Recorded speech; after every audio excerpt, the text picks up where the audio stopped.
Dr. Daryl Peel, our livestock marketing specialist, joins us now. Daryl, I understand that fed cattle prices have increased in the last month. Let's talk about some of the reasons why we're seeing that jump.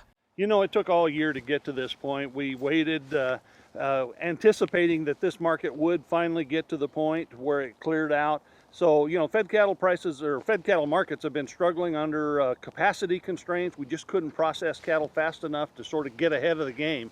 And it finally broke out about 5 or 6 weeks ago, going into November. And so we've seen about a 14% increase in fed cattle prices in just a little over a month's time.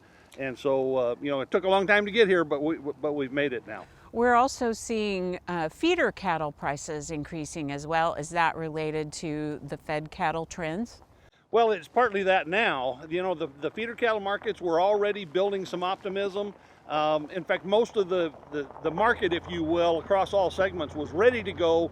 The fed cattle market was the bottleneck. And so feeder cattle prices had already kind of started up, although in the fall of the year we have seasonal lows. So for the lightweight stocker type calves in Oklahoma, the first week of October was actually the low, and they started going up.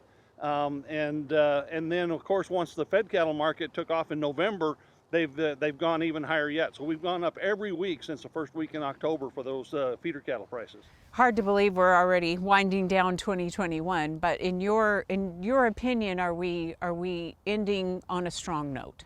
We really are. You know, again, the pieces have been getting there, and we finally kind of got the stars lined up with all of the pieces in place, with this fed cattle market being the last one.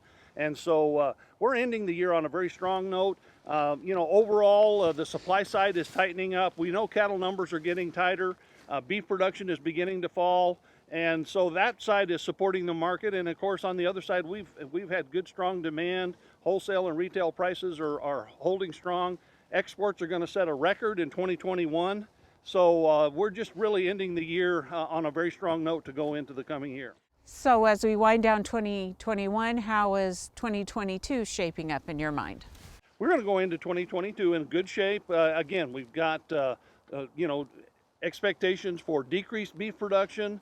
Demand has been very strong. Supplies are tightening. So you know, our forecasts are for higher average fed cattle or cattle prices in general across the board as we go into 2022.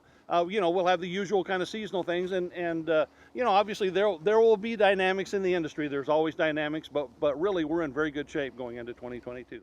Okay, great. Dr. Daryl Peel, thanks a lot. We'll see you next time.